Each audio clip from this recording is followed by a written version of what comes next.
Good morning and welcome to another daily Gung Fu workout. I'm Joey Haber from the Flying Tortoise Academy in Portland, Oregon. Today we're going to continue our dissection of the Liang Bagua Old 8 with the third section. Hope you all enjoy. Thor woke and stared at sleeping Sif. He scratched his beard. Then he tapped his wife with a huge hand. "What happened to you?" he asked. She opened her eyes the color of the summer sky. "What are you talking about?" she asked.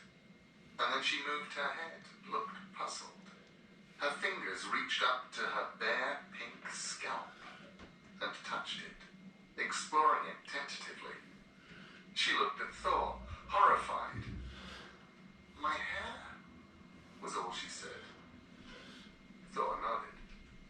"It's gone," he said. "He has left you bald." He asked Sif. Thor said nothing. He strapped on his belt of power, Megangirth, which doubled his enormous strength. "Loki," he said. "Loki has done this." "Why do you say that?" said Sif, touching her bald head frantically, as if the fluttering touch of her fingers would make her hair return. "Because," said Thor, "when something goes wrong, the first thing I always think is, it is Loki's fault.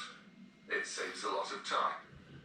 Thor found Loki's door locked, so he pushed through it, leaving it in pieces. He picked Loki up and said only, "Why?"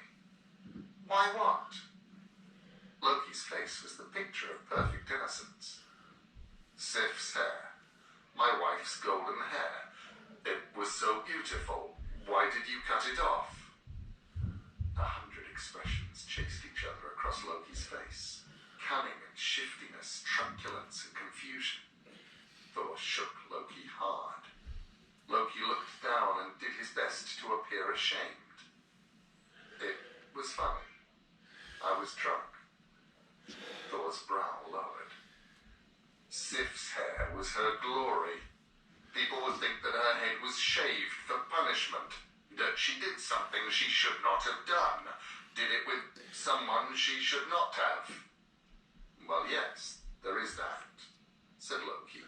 "They will probably think that, and unfortunately, given that I took her hair from the roots, she will go through the rest of her life completely bald." "No, she won't." Thor looked up at Loki, whom he was now holding far above his head, with a face like thunder. "I am afraid she will, but there are always hats and scarves." "She won't go through life bald," said Thor, "because, Loki, Loifei's son, if you do not put her hair back right now, I am going to break every single bone in your body. Each and every one of them. And if her hair does not grow properly, I will come back and break every bone in your body again. And again. If I do it every day, I'll soon get really good at it." He carried on, sounding slightly more cheerful. "No," said Loki, "I can't put her hair back. It doesn't work like that." "Today," mused Thor, "it will probably take me about an hour to break every bone in your body. But I bet that with practice, I could get it down to about 15 minutes. It will be interesting to find out." He started to break his first bone. "Dwarfs!" shrieked Loki. "Pardon?" "Dwarfs! They can make anything. They could make golden hair for Sif, hair that would bond with her scalp and grow normally. Perfect golden hair. They could do it. I swear they could." "Then," said Thor, "you had better go and talk to them." And he dropped Loki from high above his head onto the floor. Loki clambered to his feet and hurried away before Thor could break any more bones. He put on his shoes that let him travel through the sky, and he went to Svartalfheim, where the dwarfs have their workshops. The most ingenious craftsmen of them all, he decided, were the 3 dwarfs known as the Sons of Ivaldi. Loki went to their underground forge. Hello, sons of Vivaldi. I have asked around, and people here tell me that Brock and Atri, his brother, are the greatest dwarf craftsmen there are or have ever been, said Loki. No, said one of the sons of Vivaldi. It's us. We are the greatest craftsmen there are. I am assured that Brock and Atri can make treasures as good as those you can. Lies, said the tallest of the sons of Vivaldi. I wouldn't trust those fumble-fingered incompetents to shoe a horse. The smallest and the wisest of the sons of Vivaldi simply shrugged. Whatever they make, we could do better. I hear that they've challenged you, Right leg, said Loki. external 3 rotation. treasures. The gods of the Aesir will judge who made the best treasure. Oh, and by the way, one of the treasures you make needs to be hair. Ever-growing, perfect golden hair. We can do that, said one of the sons of Vivaldi. Even Loki could barely tell them apart. Loki went across the mountain to see the dwarf called Brock at the workshop he shared with his brother, Atri. Vivaldi's sons are making 3 treasures as gifts for the gods of Asgard, said Loki. The gods are going to judge the treasures. Vivaldi's sons want me to tell you that they are certain you and your brother Atri can't make anything as good as they can. They called you, fumble-fingered incompetents. Brock was no fool. This smells extremely fishy to me, Loki, he said. Are you sure this isn't your doing? Stirring up trouble between Atri and me and Vivaldi's boys. Figure eights. Seems like the sort of thing you'd do. Loki looked as guileless as he could, which was amazingly guileless. Nothing to do with me, he said innocently. I just thought you ought to know. And you have no personal stake in this? Asked Brock. None whatsoever. Brock nodded and looked up at Loki. Brock's brother, Atri, was the great craftsman, but Brock was the smarter of the two, and the more determined. Well then, we'll be happy to take on the sons of Vivaldi in a test of skill to be judged by the gods, because I have no doubt that Atri can forge better and craftier things than Vivaldi's lot. But let's make this personal, Loki, eh? What do you have in mind? Asked Loki. Your head, said Brock. If we win this contest, we get your head, Loki. There's lots of things going on in that head of yours, and I have no doubt that Atri could make a wonderful device out of it. A thinking machine, perhaps. Or an inkwell. Loki kept smiling, but he scowled on the inside. The day had started out so well. Still, he simply had to ensure that Atri and Brock lost the contest. The gods would still get 6 wonderful things from the dwarfs, and Sif would get her golden hair. He could do that. Change sides. It was Loki. Of course, he said, my head. No problem. Across the mountain, the sons of Vivaldi were making their treasures. Loki was not worried about them, but he needed to make sure that Brock and Atri could not possibly win. Brock and Atri entered the forge. It was dark in there, lit by the orange glow of burning charcoal. Atri took a pigskin from a shelf and placed it into the forge. I've been keeping this pigskin for something like this, he said. Brock just nodded. Right, said Atri. You work the bellows, Brock. Just keep pumping them. I need this hot, and I need it consistently hot, otherwise it won't work. Pump, pump. Brock began to pump the bellows, sending a stream of oxygen-rich air into the heart of the forge, heating everything up. He had done it many times before. Atri watched until he was satisfied that it would all be to his liking. Atri left to work on his creation outside the forge. As he opened the door to go out, a large black insect flew in. It was not a horsefly, and it was not a deer fly. It was bigger than either. It flew in and circled the room in a malicious way. Brock could hear the sound of Aitre's hammers outside the forge, Line and the 3 of sounds the of old 8. filing and twisting, of shaping and banging. The large black fly, it was the biggest, blackest fly you have ever seen, landed on the back of Brock's hand. Both of Brock's hands were on the bellows. He did not stop pumping to swat at the fly. The fly bit Brock hard on the back of the hand. Brock kept pumping. The door opened, and Aitre came in and carefully pulled the work from the forge. It appeared to be a huge bore with bristles of gleaming gold. "Good work," said Aitre. "A fraction of a degree warmer or cooler, and the whole thing would have been a waste of our time." "Good work, you too," said Brock. The black fly, up on the corner of the ceiling, seethed with resentment and irritation. Aitre took a block of gold and placed it on the forge. "Right," he said, "this next one will impress them. When I call, start pumping the bellows, and whatever happens, do not slow down or speed up or stop. There's fiddly work involved." "Got it," said Brock. Aitre left the room and began to work. Brock waited until he heard Aitre's call, and he started to pump the bellows. The black fly circled the room thoughtfully, then landed on Brock's neck.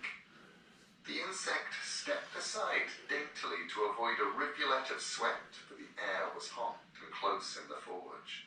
It bit Brock's neck as hard as it could. Scarlet blood joined the sweat on Brock's neck, but the dwarf did not stop pumping. Aitre returned. He removed a white-hot arm ring from the forge. He dropped it into the stone cooling pool in the forge to quench it. There was a cloud of steam as the arm ring fell into the water. The ring cooled, moving rapidly to orange, to red-hot, and then, as it cooled, to gold. "It's called Dropnir," said Aitre. "The Dripper? That's a funny name for a ring," said Brock. "Not for this one," said Aitre, and he explained to Brock what was so very special about the arm ring. "Now," said Aitre, "there's something I've had in mind to make for a very long time now. My masterwork, but it's even trickier than the other two. So what you have to do is pump, and don't stop pumping," said Brock. "That's right," said Aitre, "even more than before. Do not change your pace or the whole thing will be ruined." Aitre picked up an ingot of pig iron, bigger than any ingot that the black fly, who was Loki, had ever seen before, and he hefted it into the forge. He left the room and called out to Brock to begin pumping. Brock began to pump, and the sound of Aitre's hammers began as Aitre pulled and shaped and welded and joined. Loki, in fly shape, decided that there was no more time for subtlety. Aitre's masterpiece would be something that would impress the gods, and if the gods were impressed enough, then he would lose his head. Loki landed between Brock's eyes and started to bite the dwarf's eyelids. The dwarf continued to pump, his eyes stinging. Loki bit deeper, harder, more desperately. Now blood ran from the dwarf's eyelids into his eyes and down his face, blinding him. Brock squinted and shook his head, trying to dislodge the fly. He jerked his head from side to side. He contorted his mouth and tried blowing air up at the fly. It was no good. The fly continued to bite, and the dwarf could see nothing but blood. A sharp pain filled his head. Brock counted, and at the bottom of the downstroke he whipped one hand from the bellows and swiped at the fly with such speed and such strength that Loki barely escaped with his life. Brock grabbed the bellows once again and continued to pump. "Enough!" called Aitre. The black fly flew unsteadily about the room. Aitre opened the door, allowing the fly to escape. Aitre looked at his brother with disappointment. Brock's face was a mess of blood and sweat. "I don't know what what you were playing at that time, said Atri. You came close to ruining everything. The temperature was all over the place at the end. As it is, it's nowhere near as impressive as I'd hoped. We'll just have to see. Loki, in Loki shape, strolled in through the open door. So, all ready for the contest? He asked. Brock can go to Asgard and present my gifts to the gods and cut off your head, said Atri. I like it best here at my forge, making things. Brock stared at Loki through swollen eyelids. I'm looking forward to cutting off your head, said Brock. It got personal. 2. In Asgard, 3 gods sat on their thrones. One-eyed Odin, the All-Father, red-bearded Thor of the Thunders, and handsome Frey of the Summer's Harvest. They would be the judges. Loki stood before them, beside the 3 almost identical sons of Idalli. Brock, black-bearded and brooding, was there alone, standing to one side, the things he had brought hidden beneath sheets. So, said Odin, what are we judging? Treasures, said Loki. The sons of Ivaldi have made gifts for you, great Odin, and for Thor, and for Frey, and so have Atri and Brock. It is up to you to decide which of these 6 things is the finest treasure. I myself will show you the gifts made by the sons of Ivaldi. He presented Odin with the spear called Gungnir. It was a beautiful spear, carved with intricate runes. It will penetrate anything, and when you throw it, it will always find its mark, said Loki. Odin had but one eye, after all, and sometimes his aim could be less than perfect. And just as important, an oath taken on this spear is unbreakable. Odin hefted the spear. It is very fine, was all he said. And here, said Loki proudly, is a flowing head of golden hair, made of real gold. It will attach itself to the head of the person who needs it and grow and behave in every way as if it were real hair. 100,000 strands of gold. I will test it, said Thor. Sif, come here. Sif rose and came to the front, her head covered. She removed her headscarf. The gods gasped when they saw Sif's naked head, bald and pink, and then she carefully placed the dwarf's golden wig on her head and shook her hair. They watched as the base of the wig joined itself to her scalp, and then Sif stood in front of them, even more radiant and beautiful than before. Impressive, said Thor. Good job. Sif tossed her golden hair and walked out of the hall into the sunlight to show her new hair to her friends. The last of the sons of Ivaldi's remarkable gifts was small and folded like cloth. This cloth Loki placed in front of Frey. What is it? It looks like a silk scarf, said Frey, unimpressed. It does, said Loki, but if you unfold it, you will discover it is a ship called Skithblathmir. It will always have a fair wind wherever it goes, and although it is huge, the biggest ship you can imagine, it will fold up, as you see, like a cloth, so you can put it into your pouch. Frey was impressed, and Loki was relieved. There were 3 excellent gifts. Now it was Brock's turn. His eyelids were red and swollen, and there was a huge insect bite on the side of his neck. Loki thought Brock looked entirely too cocky, especially given the remarkable things Ivaldi's sons had made. Brock took the golden arm ring and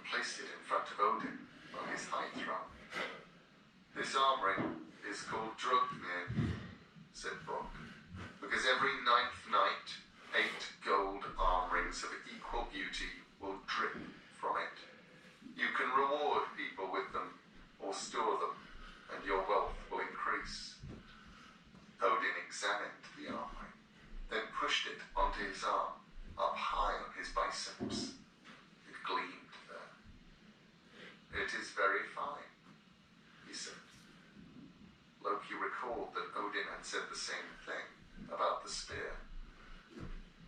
Brock walked over to Frey. He raised a cloth and revealed a huge boar with bristles made of gold. "This is a boar my brother made for you to pull your chariot," said Brock. "It will race across the sky and over the sea faster than the fastest horse. There will never be a night so dark that its golden bristles will not give light and let you see what you are doing. It will never tire and will never fail you. It is called Gulumbursti, the golden bristled one." Frey looked impressed. Still, thought Loki, the magical ship that folded up like a cloth was every bit as impressive as an unstoppable boar that shot in the dark. Loki's head was quite safe. And the last gift Brock had to present was the one that Loki knew he had already managed to sabotage. From beneath the cloth, Brock produced a hammer and placed it in front of Thor. Thor looked at it and sniffed. "The handle is rather short," he said. Brock nodded. "Yes," he said, "that's my fault. I was working the bellows. But before you dismiss it, let me tell you about what makes this hammer unique. It's called Mjolnir, the lightning maker. First of all, it's unbreakable. Doesn't matter how hard you hit something with it, the hammer will always be undamaged." Thor looked interested. He had already broken a great many weapons over the years, normally by hitting things with them. "If you throw the hammer, it will never miss what you throw it at." Thor looked even more interested. He had lost a number of otherwise excellent weapons by throwing them at things that irritated him, missing. And he had watched too many weapons he had thrown disappear into the distance, never to be seen again. No matter how hard or how far you throw it, it will always return to your hand. Thor was now actually smiling, and the Thunder God did not often smile. "You can change the size of the hammer. It will grow, and it will also shrink down so small that if you wish, you can hide it inside your shirt." Thor clapped his hands together in delight, and thunder echoed across Asgard. "And yet, as you have observed," concluded Brock sadly, "the handle of the hammer is indeed too short. This is my fault. I failed to keep the bellows blowing while my brother, Atri, was forging it." "The shortness of the handle is a minor cosmetic problem," said Thor. "This hammer will protect us from the frost giants. This is the finest gift I have ever seen." "It will protect Asgard. It will protect all of us," said Odin with approval. "If I were a giant, I would be very afraid of Thor if he had that hammer," said Frey. "Yes, it's an excellent hammer. But Thor, what about the hair? Sif's beautiful new golden hair?" asked Loki slightly desperately. "What? Oh yes, my wife has very nice hair," said Thor. "Now, show me how to make the hammer grow and shrink, Brock." "Thor's hammer is better even than my wonderful spear and my excellent armory," said Odin, nodding. "The hammer is greater and more impressive than my ship and my boar," admitted Frey. "It will keep the gods of Asgard safe." The gods clapped Brock on the back and told him that he and Atri had made the finest gift that they had ever been given. "Good to know," said Brock. He turned to Loki. "So," said Brock, "I get to cut off your head, Loive's son, and take it back with me. Atri will be so pleased. We can turn it into something useful." "I will ransom my head," said Loki. "I have treasures I can give you." "Atri and I already have all the treasure we need," said Brock. "We make treasures." "No, Loki, I want your head." Loki thought for a moment, then said, "Then then you can have it. If you can catch me. And Loki leapt high into the air and ran off, far above their heads. In moments, he was gone. Brock looked at Thor. Can you catch him? Thor shrugged. I really shouldn't, he said, but then I would very much like to try out the hammer. In moments, Thor returned, holding Loki tightly. Loki was glaring with impotent fury. The dwarf Brock took out his knife. Come here, Loki, he said. I'm going to cut off your head. Of course, said Loki. You can, of course, cut off my head. But, and I appeal to mighty Odin here, if you cut off any of my neck, you are violating the terms of our agreement, which promised you my head and my head only. Odin inclined his head. Loki is right, he said. You have no right to cut his neck. Brock was irritated. But I can't cut off his head without cutting his neck, he said. Loki looked pleased with himself. You see, he said, if people thought through the exactness of their words, they would not dare to take on Loki. The wisest, the cleverest, the trickiest, the most intelligent, the best looking. Brock whispered a suggestion to Odin. That would be fair, agreed Odin. Brock produced a strip of leather and a knife. He wrapped the leather around Loki's mouth. Brock tried to pierce the leather with the tip of the knife blade. It's not working, said Brock. My knife isn't cutting you.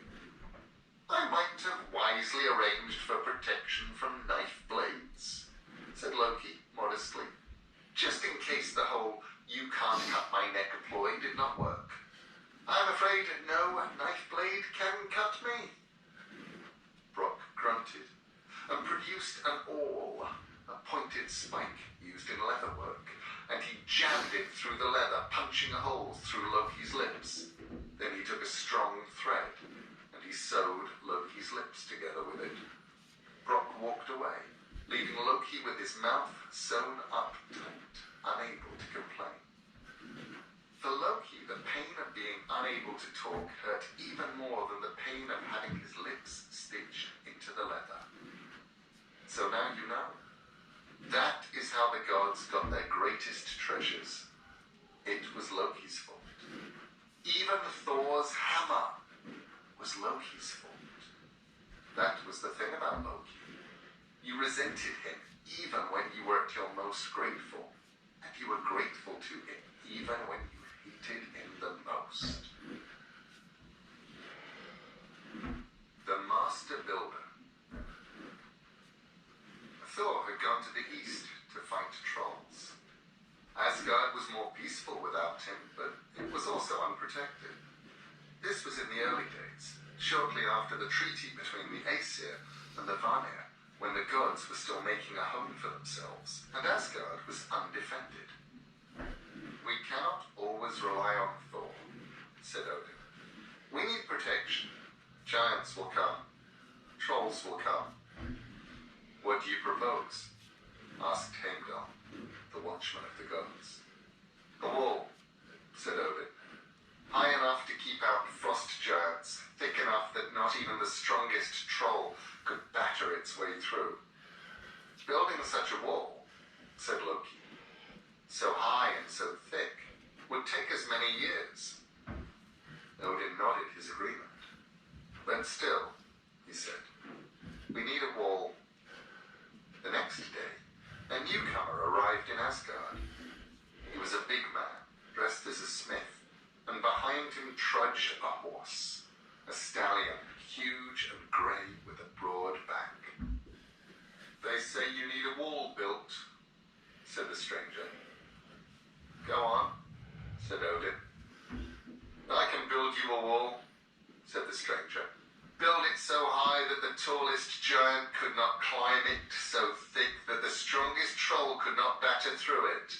I can build it so well by placing stone upon stone that not an ant could find space enough to crawl through it. I will build you a wall that will last for 1,000 years. Such a wall would take a very long time to build, said Loki. Not at all, said the stranger.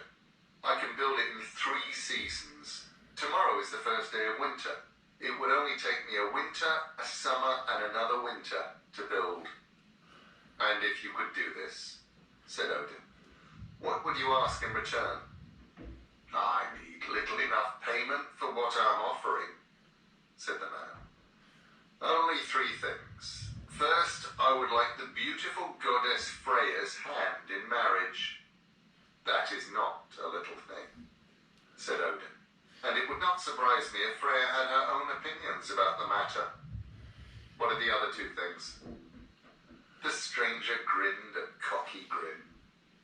If I build your wall, he said, I want the hand of Freya, and I also want the sun that shines in the sky by day, and I want the moon that gives us light at night.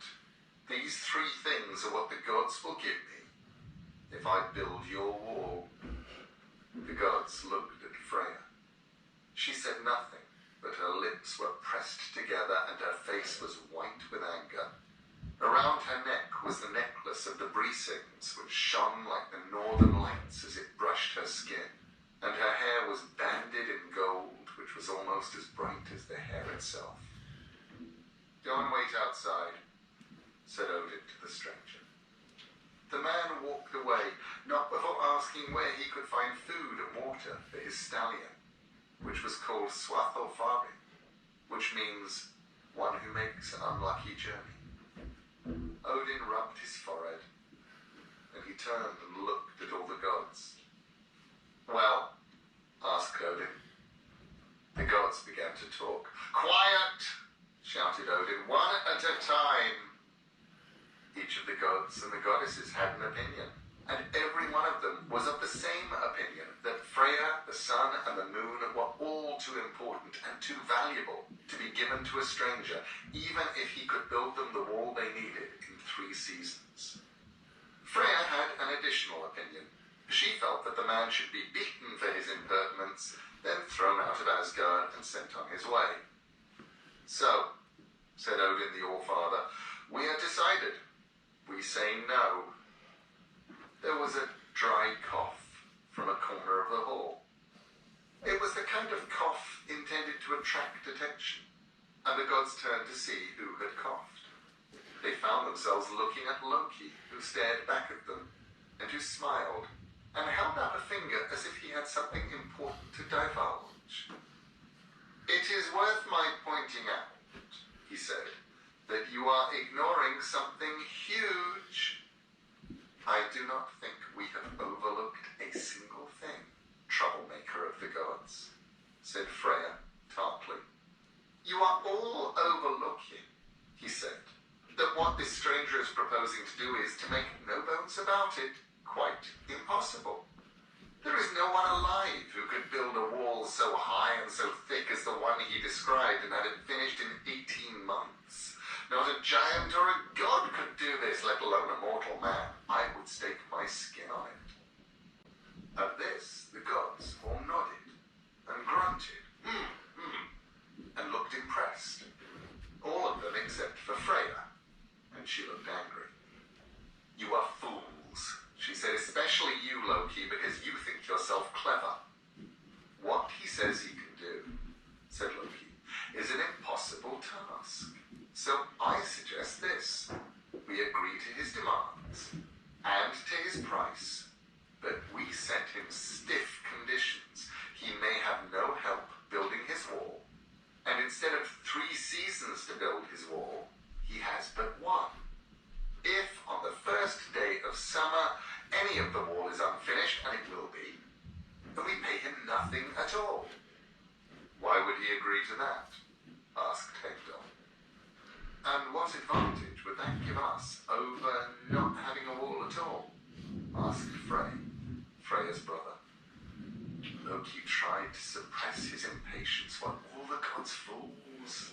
He began to explain, as if he were explaining to a small child.